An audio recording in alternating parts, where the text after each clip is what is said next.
Hello, friends, and welcome to God Talks with Reverend Goodwin. I am very excited about what I want to describe as one of my newfound friends. She hasn't agreed to that fully yet, but I'm going to work on it with the mayor of the town of Bloomfield, Connecticut, Mayor DeBeatham-Brown. I had an opportunity to connect with her when I first moved to Bloomfield, Connecticut, as the executive conference minister for the Southern New England Conference, and I received a warm welcome. Not only a warm welcome, but an invitation to be critically involved in the life of the town of Bloomfield. And so I'm so grateful to her for that. In that first encounter, though, I learned a lot more of her story, including the fact that she is an authorized minister. And so I wanted to have an opportunity just to have her share a little bit more about her story. And so I want you to help me and give a God Talks welcome to Mayor Suzette DeBeatham-Brown. Hello, Mayor. Madam Mayor. How Hello, Reverend. How are you?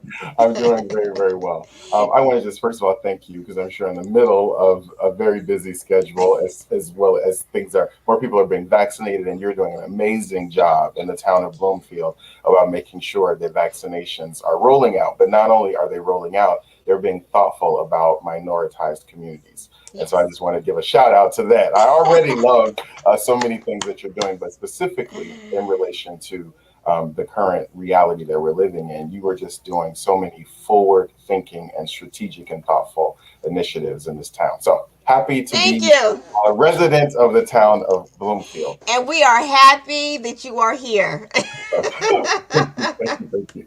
So I'm going to jump right in. One of the ways in which I often start God Talks is I ask you, Mayor, to tell us how you might be described by somebody who's important to you. And I know that your grandmother is important to you. And so I would love to hear how you think your grandmother might describe you to our God Talks audience. Wow. So, my grandmother, my mother's mom, Ina McDonald, is an amazing woman. She is a missionary in her church. And I think, being completely honest, my grandmother would say that I was the squeaky wheel, right? Because I'm the youngest of a set of grandchildren, and I was always squeaking about something. But she would also say that I'm very thoughtful and intentional with my words. Mhm. And I think I got that from her. So we'll be thoughtful about that in the interview Yes. to see. You know, one of the things I want to jump right into is your own sense of personal passion. You know, you've chosen to lead civically in a time that has been, for many people, they would describe as troubled. I've been saying we're living in a health, a racial, and in many respects, the wake of a political pandemic. Hmm. And you've been a leader in the midst of that. And so, can you talk to me about, for you, what's some of your own personal passions and priorities right now as a leader? So I think one of the biggest things, you're correct. We've been in two pandemics simultaneously. It's been a racial pandemic and it's been the pandemic of COVID-19. And they intersect, right? Because the people that are being mostly affected are black and brown people. And the people that are being mostly affected in the racial pandemic are black and brown people. Now, unfortunately, we have Asians and Island Pacific. They are getting uh, treated, mistreatment because of this COVID 19 and because of just hatred. So, my passion right now is to make sure that black and brown people are taken care of, that this COVID 19 that has ravished so many, have taken so many lives, that they get access, that they get education and access to the COVID 19 vaccine. I believe that it's important for us who have the opportunity and the space to amplify our voices on behalf of those who don't have the opportunity and the space. So that's my priority. My also, Bloomfield right now is in the midst of budget season. And I want to make sure that we're looking at the budget with equity. I want to make sure that we're looking at the budget from the least privileged and not the most privileged. And I think for a long time, decisions have been made based on the most privileged. Mm, And it's time for us to turn that corner. Our eyes have been opened. We have been enlightened, and we cannot no longer sit back and not be intentional about the decisions and the conversations that we're having. Thank you for that. My next question sort of ties into that, and I would ask you, how has your faith curated this passion for justice?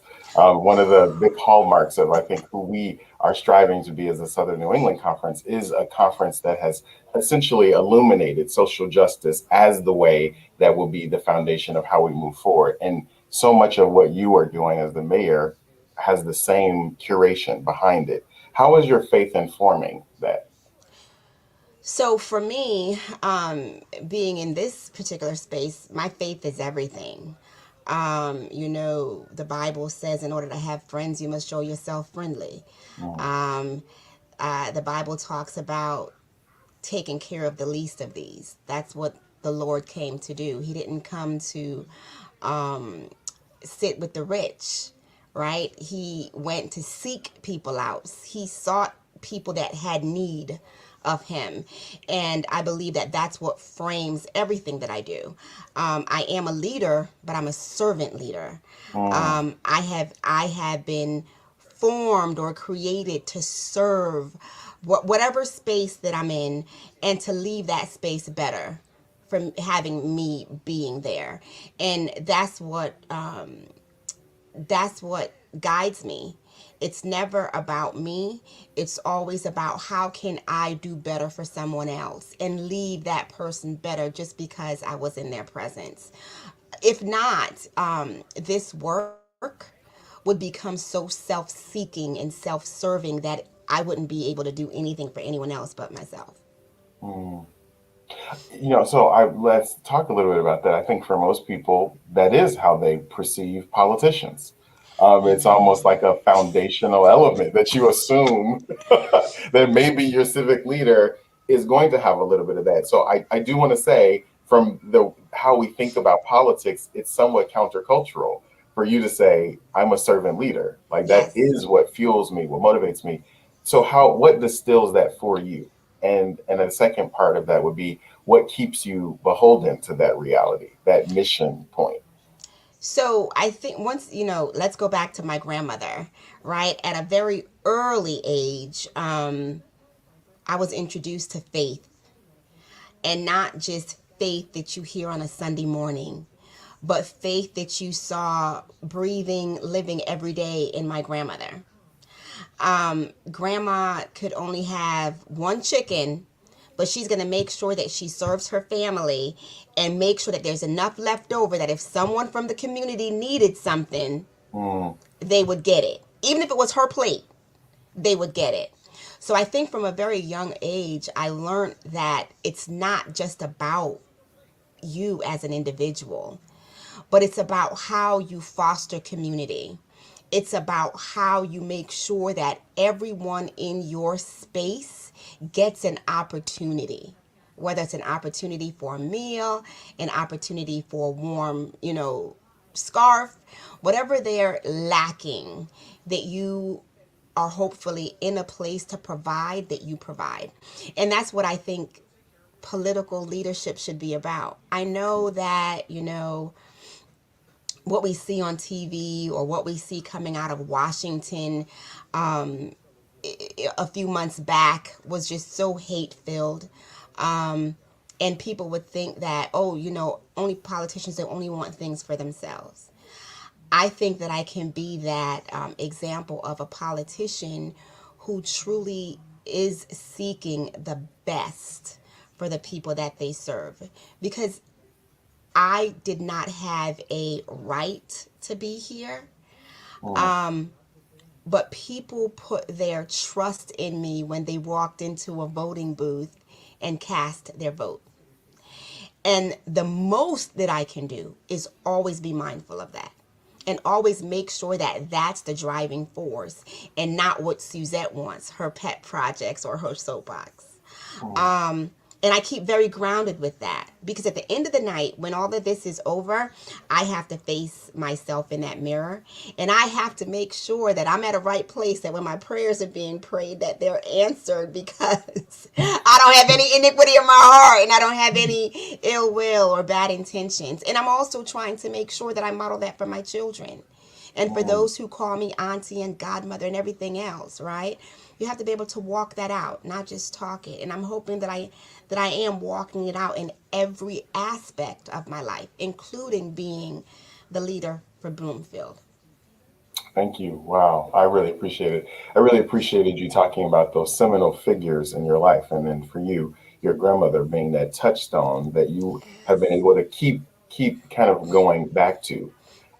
I'm curious for you, outside of the like your family, the immediacy of those strong women, who have you been able to sort of look to politically as a leader, whether it's in Connecticut or nationally, that kind of has also been kind of hoping to give you some insight? So there is a young lady.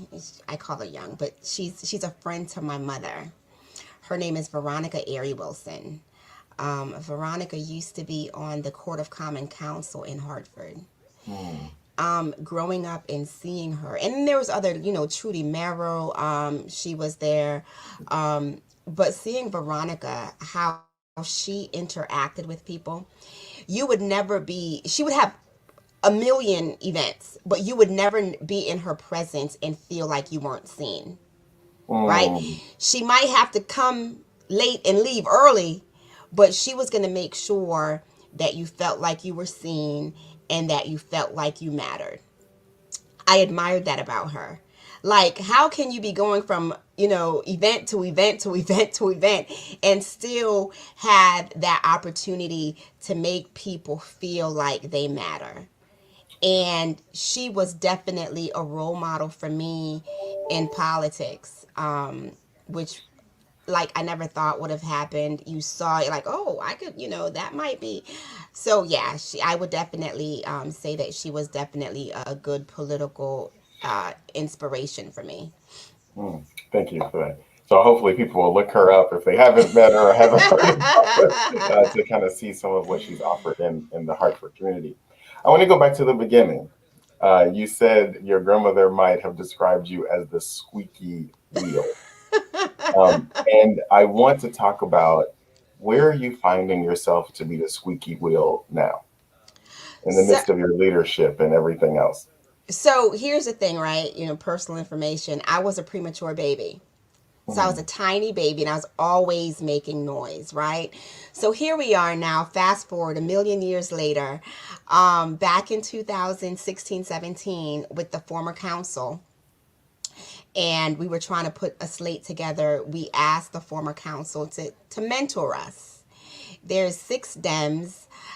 Give us two seats so that you could mentor the younger generation coming up. That was me squeaking. They said no. Mm, Um, but even before that, the Trayvon Martin situation had happened. Bloomfield was in the papers for racial profiling. I have two amazing daughters and one wonderful son. And so I was in those conversations. Oh no, racial profiling. Oh no, we have to take care of our black boys. What's going on? So I was always squeaking. I was always lending my voice to things that mattered to me, to the community, things that would have impacted our lives. So I think I've been squeaking all the time. The former council back in 2017 said, "Oh, you have to wait your turn." So I was probably premature then, right? Asking, and then when we ran six, we won six. wow. So I think sometimes life has a way, um, and you just have to be in the way. That'll preach. I felt like giving myself an offering on that one. That's a really powerful point, and I would imagine someone's watching this who has a call of some kind on their life. It may be a call to ministry, a call to politics, a call, but someone, and maybe a societal frame to them, has said, "Wait your turn, get back in line." and maybe they've done the same sort of pressing that you've done and yet been pushed back. So, maybe advice isn't the right word, but what's some sort of invitation that you could give to someone who might be listening to you and saying, okay, she's on the other side, but they are still in waiting in the aisle, and they're trying to figure out, how do I move forward if I feel like I'm being held back? So here is an advice that I got from one of the former counselors. Um, they said power is never given, it's always taken. Mm, So I think if we look at that and we believe that we have something to offer, which we all do, right? Never let the no from someone else create a no in you. mm, And if you believe that whatever it is that you were created with, that it's time, never take a no.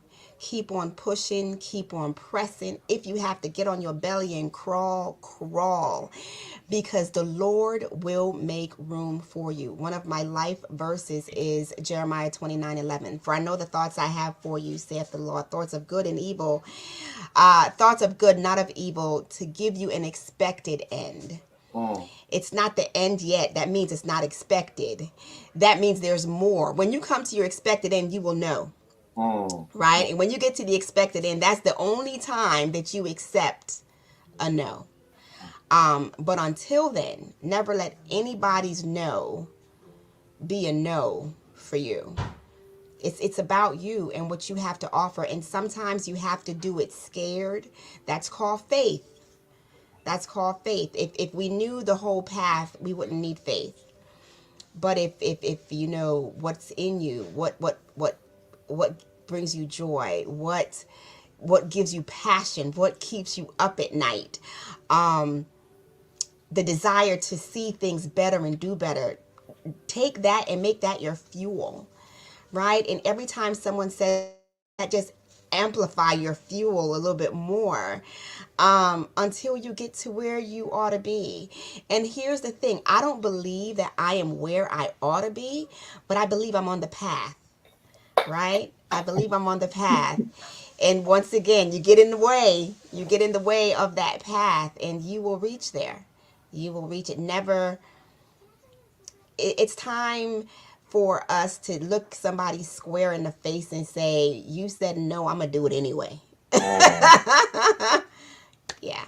Amen. Amen. Amen. Amen. I thank you for saying that the way you said it. I want a follow-up question, but I'm gonna give you a breather before I you got me. I want to go back to little Suzette. Oh, Uh, Lord. and I want to talk about your image of God at that point. I Mm, mean, this is an adult version. I hear you talking about it. You have the scriptural background. You have some. I'm imagining some experiences that have yes. curated your ability Yes. to have that type of trust. But if we go back to the beginning, kind of tell us, what was your first image of God? So once again, for I was born in Jamaica. So certain days were wash days, certain days was cleaning out the house days, certain days was church days. So whatever you did, you better get up, make sure that you're dressed and ready for church. And I was blessed enough to be in a church with older people that just loved their God. They loved to worship, and you could hear the singing from down the road, Mm, and you saw happy, vibrant people. So my first image of God was he was someone that made people happy and excited, and they were, they weren't sad, they weren't angry people. So I always had the image of God as a loving God.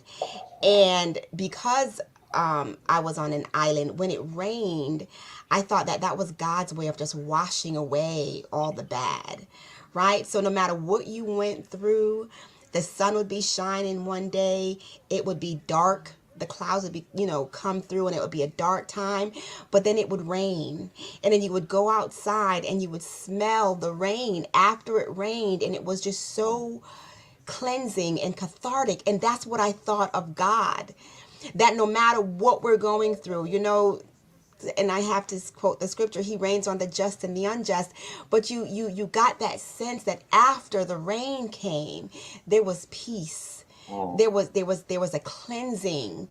And that's a loving God who just wanted to make sure that you were clean before him so that you could have fellowship with him.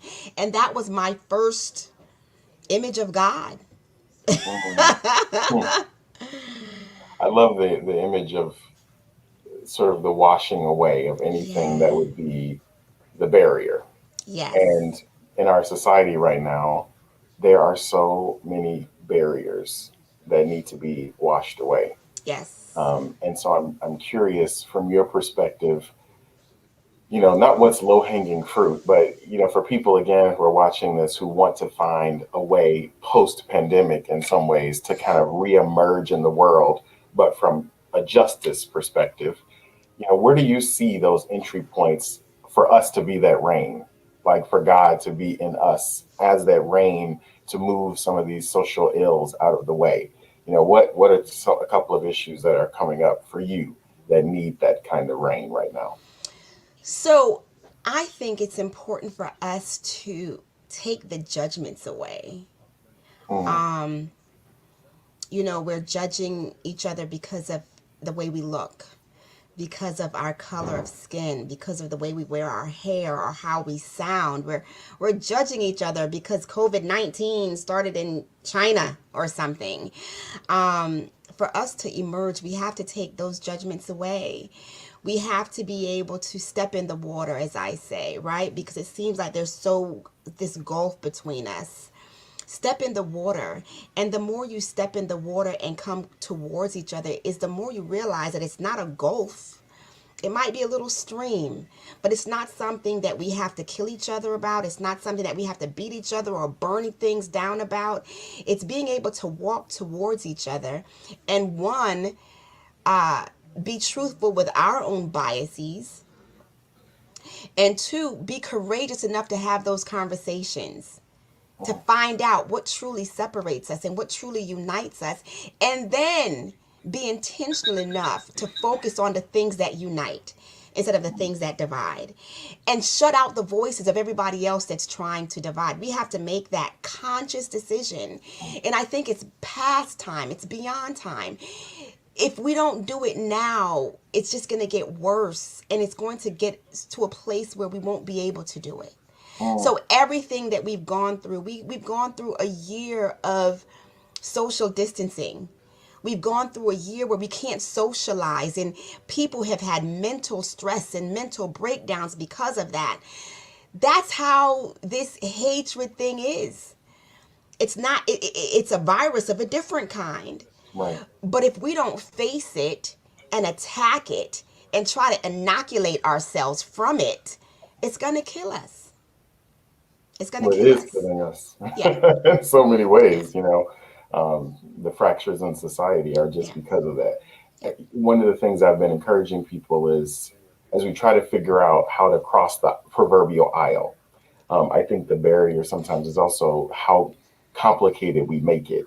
And we Yes. forget that the invitation is that I might see the humanity in you and you might Yes. see the humanity in me, and that our humanity is the entry point. Yes. And we're making these man created realities of the fact that I need to label you with gender Yes. and race and this and all that, block me to see that, for this context, I would say you are, reverently and wonderfully created in the image of God. If I start from there, then Yes. the other things inform a deeper relationship. But I feel like we're doing this opposite. It's like you're the other, Yes. and then Yes. I don't know the other, so I'm Right. going to be nervous about encountering you. Right. And I think we're missing something. So thank Oh, you. definitely. We are. I mean, get to the basic, right? The at the foot of the cross, we're all human. At the foot of the cross, we're all sinners. Oh, guess what? We got two things in common already.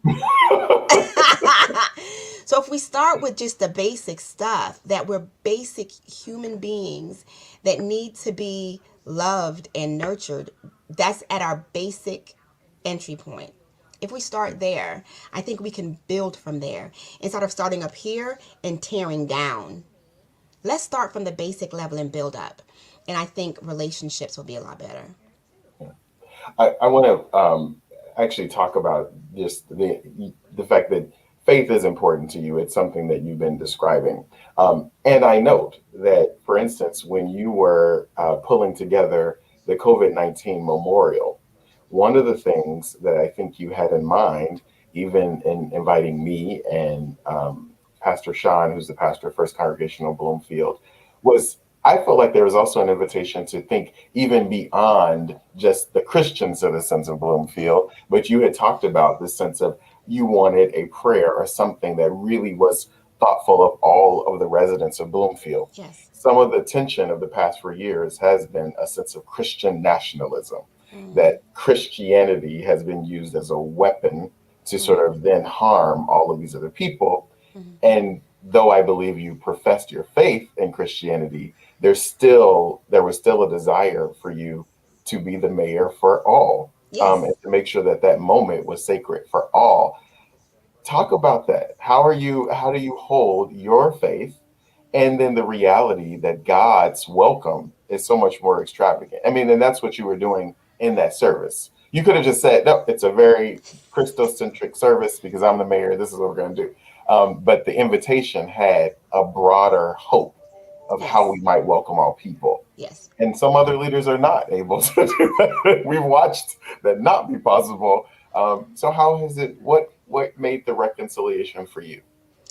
So I am of the belief that I have no power to judge anyone or anything. And I believe that Jesus died and he didn't give me a list of who he died for. So I try to make sure that when we are in space, that we take up space with everyone in that space. And I think it's important for Bloomfield, who is rich in diverse and culture, diversity and culture and religion. It's important that we all come together. That our interfaith community is just that. It's an interfaith community, and no one's barred. No one's not allowed in. It's not an Yeah. exclusive club, because I believe when it's all said and done here, that our afterlife will be filled with a lot of people. There's a saying, there's three surprises. Those you think won't be there will be there. Those you think will be there won't be there. And it might be a miracle if you're there, right? So I subscribe to that all day, every day, and 10 times on Sunday. And it's very important for me to make sure that all our citizens in Bloomfield feel welcome. That includes no matter what faith you're from, no matter what background you're from.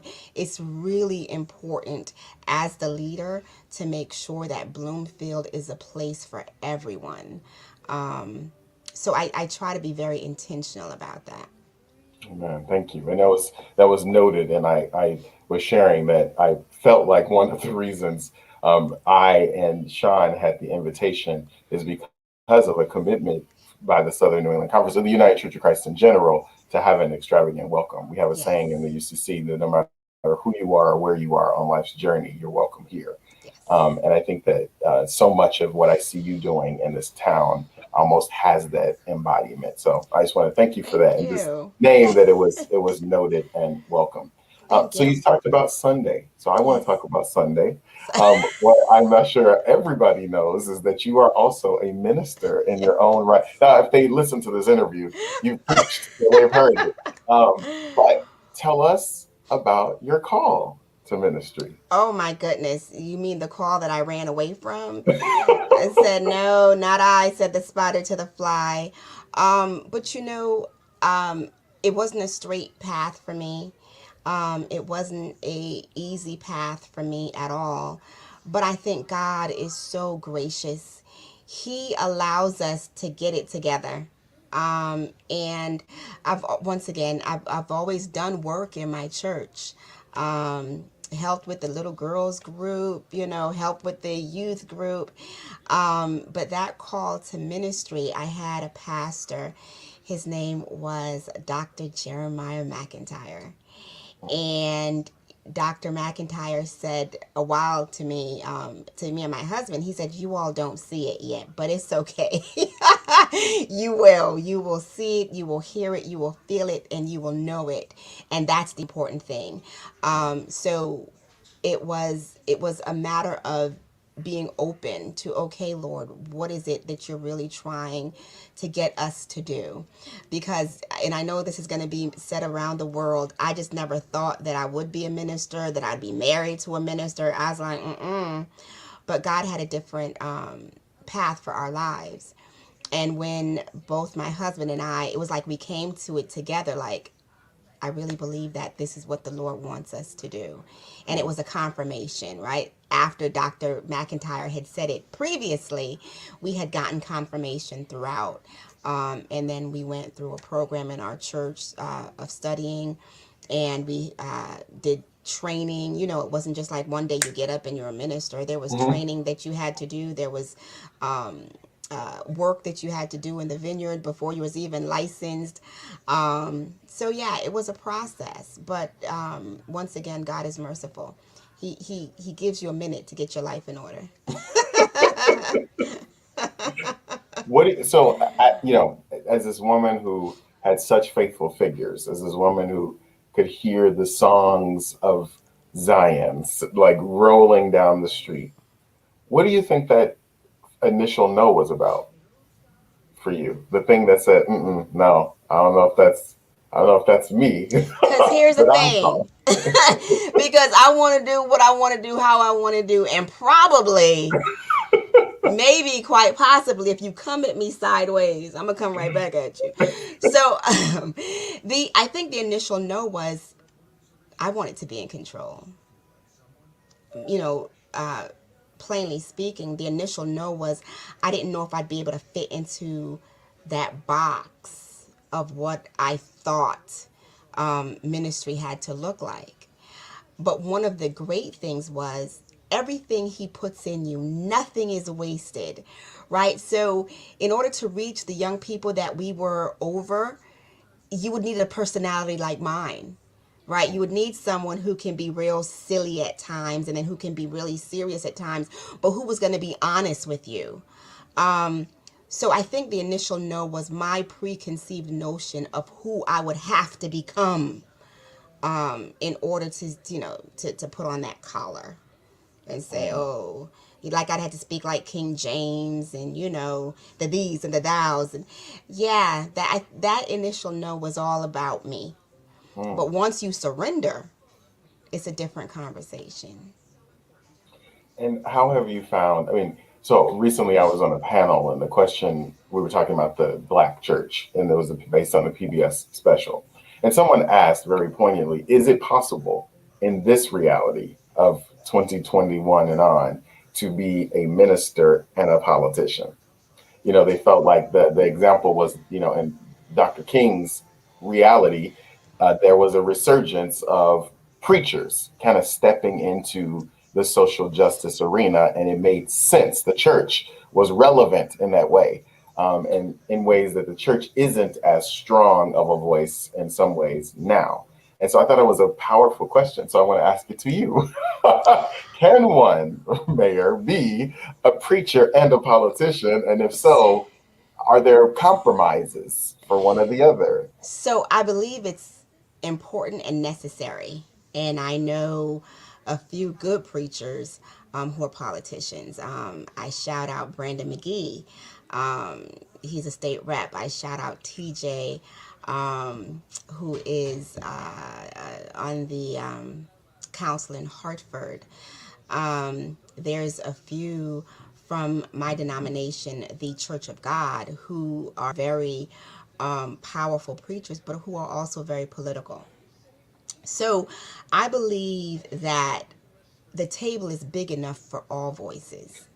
And I believe that if we as faith believers don't have a seat at the table, our viewpoint will be shut out.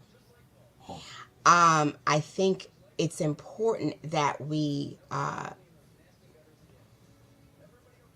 a voice in the decisions that are being made.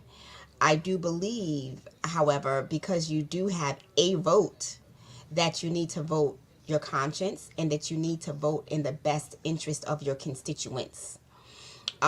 The compromise comes in because it's just one vote, and you need more than one vote to push anything forward. So sometimes you have to cross the aisle as carefully as possible. And sometimes you have to realize when it's not a fight that you're going to win, but it doesn't negate the voice that you have. Um, I like our new senator from Georgia. Mhm. Uh, it was great to see that he won, but he's a preacher, straight up, one of the biggest churches, I believe, in Georgia. So I don't believe that we as faith leaders should shun from it. And I also don't believe that we as faith leaders should be locked out of it just because we're faith leaders. Amen. Thank you. I say that because I know that sometimes churches struggle with what is deemed political. And in some churches, Black Lives Matter movement is political, or to stand up for certain rights is political. And that consciousness in this country of the separation of church and state But that can I they tell forget. you that everything is political? No, honestly, your taxes, that's political, right? How do we come up with your tax structure? As I said, that we're in the midst of budgets. Every single capital improvement project, every single penny that we put out to do a project or give to anything is going to affect your pocket, ma'am and sir. So whether you want to sit in the four walls and pretend like, everything that's going outside doesn't affect me, that's the biggest mistake that you can make, because your tax dollars are going to go to some programs that you probably don't agree with. Mm, mhm. Right? So you would want to have a voice at that table, or probably your tax dollars need to go towards something else. You're probably going to need to have a voice at that table. So I believe it's important. No longer can we sit in the four walls and say, oh, God's going to take care of it. God is expecting us to do something too. Mm, mhm. Right? So that's what I would say about that. Yeah. No, thank you for that fire. Because I do think that there is a, a place for a faithful voice. But Yes. I think we have to wrestle with that the faithful voice that's been shared most recently in people's understanding has not been one that's espousing the same belief that you're offering. So we have to find that balance of, Right. people who have wanted to not be associated with Right. the rhetoric of, let's say, the past 4 years, even. And then they're now trying to find their place. And my reality about it has been, actually, I think it's just because of that the faithful voice has to be stronger now. Right. People have to know that they're loved, that God cares about them, that God accepts them, that God Right. wants them to be out of poverty and all these things. And so I think for us to be quiet in our own, as you said, four walls, doesn't actually toggle a sense of I mean, I want to say things like a prosperity gospel, a gospel of there's the haves and the have-nots, the gospel of God only chooses certain people, and not all. That's a rhetoric that I think is endemic culturally. But we do have an opportunity to say that maybe there's a different story. It's important that you talked about the fact that I wanted to make sure that all the faiths felt welcomed. It's important that we do that and that we unite together, because there's those that want to tear us apart because of our faith. I'm sure there's those that say, oh, she shouldn't be the mayor because of her faith. Um, I was criticized because we had a food distribution on the property of the Rehoboth Church of God. We were able to feed over 3,000 individuals, right? But the criticism was it was held on the grounds of a church, not in the building, not on a Sunday, but in the parking lot. The service that you talked about for the COVID-19, I was there was a complaint made against me at the Freedom from Religion Foundation because of that service. So we have to be mindful, right? We have to be very mindful of the climate that we're in. And if we can't be there to give a different story, if we can't be there to show unity and strength, then everyone else is just going to tear us apart. Mm. No, So yeah. it's important for us to and to show up for each other. Amen. That's we're in alignment on that. I got just two more questions because I know we're Yes. coming to our time, and I know you Yes. have other things that you have to also attend to for this town. My final kind of question in the interview piece, and then I want you to share with us some information about a service that's important to you. But how do you keep the fire going between you and the divine? Because let's be real, you're busy, you're running here, you're running there, you're trying to put this fire out, keep this thing going, helping out your community, and you got to think about reelection at some point and all this. How do you keep that personal relationship with God alive? So I'm fortunate on many different levels, right? There is a group called Women Who Pray, WWP. I'm going to shout out Wanique Green at this particular time. They meet at 5:30 in the mornings. And I try my utmost best to be on that prayer line at 5:30 in the mornings. But if I don't, if I'm not able to make it, I know there is a group of women that are interceding on my behalf. There are people praying for me. My grandmother prays for me. She calls me by name. I have family that covers me in prayer. I have pastors that cover me in prayer. I have my husband. So I think I'm a little bit fortunate that way. But I can also say that I do my devotions because I need help. I need some help. And some of the things that I go through that I can't voice. Because of it being difficult or because of it making me sad, I know that I can go into my closet and I can be barefaced, naked and not ashamed, and ask for help, ask for rejuvenation. So I try to make sure that I'm fed. And listen, if you're not fed, you'll be eaten. Mm, So I try to make sure that I'm fed. My denomination is amazing. I have wonderful leaders, Bishop and Lady Scott, who actually aren't here. They were here. Bishop and Lady Ramsey, Bishop and Lady Hill, Bishop and Lady Roberts, Bishop and Lady Williams. There's people that help to lift me up and to make sure that I'm all right. amen. Thank you. Thank you. Thank you. Thank Thank you. you. Thank you for so much of your time. And, what I want in God Talks is that there to be multiple perspectives. And none of the folks who've been a part of this have come with the spirit of what this is the way. But here's Right. my story. And so I Right. hope someone is able to watch this and then be able to find some through lines in what you've shared, and maybe it connects to their story. Yes. To honor your time, I always ask our guests on God Talks to talk to us about charity or some service that we can donate to. And you and I had a conversation about Bloomfield Social and Youth Services. And so down at the bottom, there's a ticker with the website, and we're asking folks to join Mayor DeBeatham-Brown and I in donating to Bloomfield Social and Youth Services. But can you say a little bit more about that? So we do amazing work here in Bloomfield, whether it's our leisure services, our senior services, our social and youth services. But I want to just point out one specific program. It's called the Alice program. We did an Alice challenge with the United Way, and Bloomfield received a grant.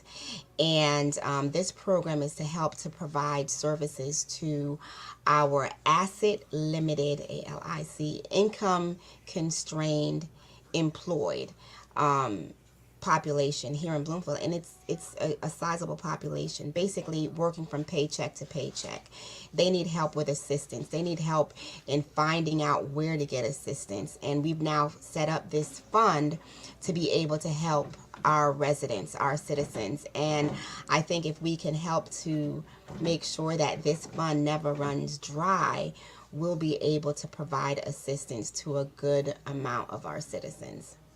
Hmm. Thank you so much, Mayor, and I hope people will join us in making a donation to Bloomfield Social and Youth Services. At the end of God Talks, I always like to offer a blessing to the person who's been with us, and I try to think about what they've been saying and listen to the Spirit.